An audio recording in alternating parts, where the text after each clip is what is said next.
Soil. So we were discussing the factors that affects the flora and fauna of a particular place, and we started with the relief. And in that group, in the group of relief features, we have already discussed the land. Like the land affects in various ways the variety, the diversity of a particular place in terms of flora and fauna. And now in this video, we are going to discuss the second factor in the group of relief, that is soil, and we will see how it affects the diversity. So the soil also vary over space. Like we discussed about the land, soil also vary over space. All over the world, the soil is not same. In earlier classes, we have already studied that there are different kinds of soil. There are red and yellow soil, there are alluvial soil, arid soil, laterite soil. So we have already discussed that there are different kind of soils at different places. जैसे कि हमने जो हमारा महाराष्ट्र वाला side है या गुजरात वाला side है उस तरफ हमने देखा था कि वहाँ पे ब्लैक सॉइल होती है, और अगर हम राजस्थान वाले एरिया की बात करें तो वहाँ पे हमें एकदम डेजर्ट वाला इलाका देखने मिलेगा। वहाँ की जो ज़मीन है उसमें कोई भी नमी या जो वहाँ पे कोई ह्यूमस नहीं होती। तो ह्यूमस मतलब एक तरीके से जो डेड प्लांट्स एंड एनिमल्स ज़मीन में मिल जाते हैं, मिट्टी में मिल जाते हैं, तो उसको हम ह्यूमस कहते हैं। तो राजस्थान में हमें कैसी सॉइल देखने मिल रही है, जैसलमेर वगैरह साइड, वहाँ पे क्या है, डेजर्ट है पूरा, वहाँ की ज़मीन में कोई भी नमी, कोई भी जो ह्यूमस है नहीं है। वहीं अगर हम मेघालय वगैरह जैसी साइड देखें, ऐसी जगह देखें जहाँ बहुत ज़्यादा बारिश होती है, वहाँ की ज़मीन में वहाँ की जो सॉइल होगी वो बहुत ज़्यादा ह्यूमस से भरी होगी, बहुत ज़्यादा वेट होगी, गीली होगी, राइट। इसी तरीके से जो हमारा सदर्न इंडिया है, पेनिनसुलर इंडिया है, वहाँ पे भी अलग तरीके की सॉइल होगी। तो ये जो सॉइल है वो भी अलग-अलग चीज़ों पे डिपेंड करती है कि कहीं की सॉइल जो है किसी चीज़ से बनती है। जैसे ब्लैक सॉइल क्यों बनी? क्योंकि जो वोल्केनिक इरप्शंस हुए थे, जो इग्नियस रॉक थी, धीरे-धीरे करके वो जो रॉक बनी थी वोल्केनिक इरप्शन से, जिसे हम इग्नियस रॉक कहते हैं, वो धीरे-धीरे करके क्या हुई, छोटे-छोटे पार्टिकल्स में बट टूटती गई और धीरे-धीरे करके वो क्या बन गए, वो एक सैंड बन गया, वो सॉइल बन गई, ठीक है? और उसी सॉइल को हम क्या कहते हैं, ब्लैक सॉइल कहते हैं।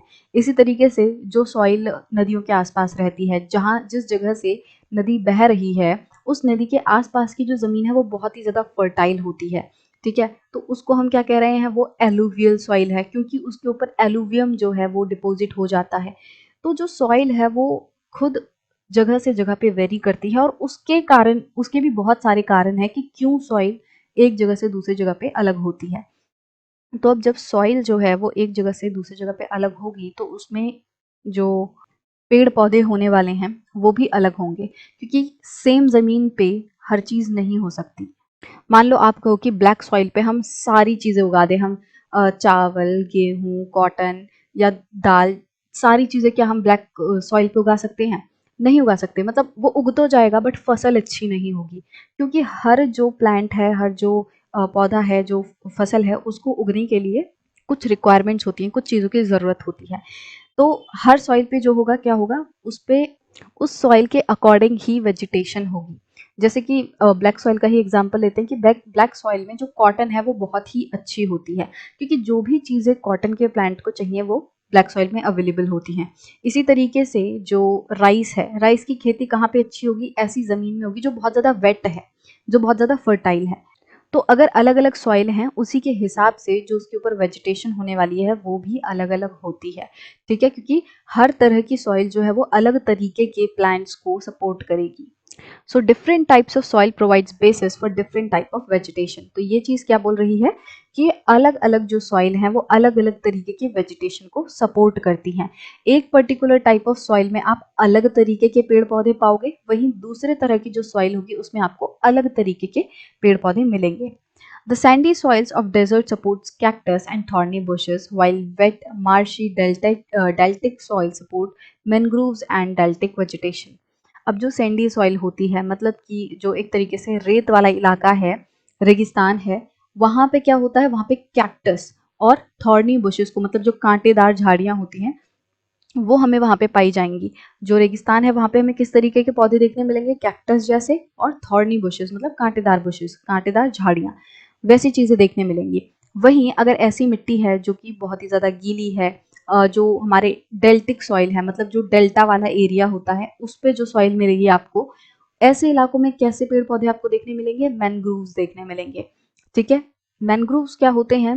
मैनग्रोव्स नॉर्मली जो खारा पानी होता है, जो समुद्र वाला पानी होता है, वहाँ पे आपको मिलेंगे, मतलब कि डेल्टास के आसपास आप देख सकते हो कि मैनग्रोव्स मिलते हैं।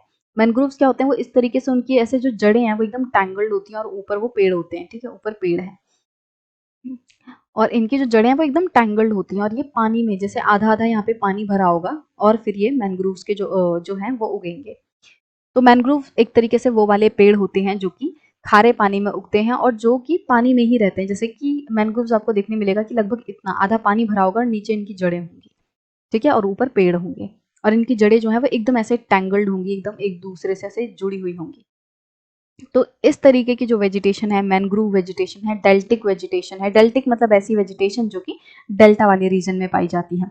तो ये वेजिटेशन कहाँ पे मिलेगी, जहाँ सॉइल जो है बहुत ही ज़्यादा गीली होगी, थोड़ा सा खारा पानी होगा, तो ऐसे जगह पे आपको इस तरीके की जो वेजिटेशन है वो देखने मिलेगी। The hill slopes with some depth of soil have conical trees. वहीं अगर हम हिल स्लोप्स की बात करें, जो पहाड़ों की ये स्लोप्स होती हैं, इनमें कैसे पेड़ देखने मिलेंगे। इनमें क्या होता है कि जैसे मान लो डेप्थ ऑफ सॉइल ज़्यादा है, थोड़ी सी मोटी लेयर है सॉइल की, तो कैसे पेड़ देखने मिलेंगे, कोनिकल ट्रीज। कोनिकल ट्रीज मतलब जिनकी शेप इस तरीके से ऐसे कोन वाली होती है। आपने क्रिसमस ट्री देखा होगा ना, जैसी उसकी शेप होती है इसी तरीके से जो ठंडे इलाके हैं, जो पहाड़ों की स्लोप है, वहाँ पे हमें ये कोनिकल ट्रीज जो हैं वो देखने मिलेंगे। तो इसमें हमने क्या समझा कि हर जगह की सॉइल जो है वो सेम नहीं है और अलग-अलग सॉइल जो है वो अलग-अलग वेजिटेशन को सपोर्ट करते हैं, ठीक है, और यही रीज़न है कि यहाँ पे इतनी ज़्यादा डाइवर्सिटी हमें वेजिटेशन की देखने मिलती है।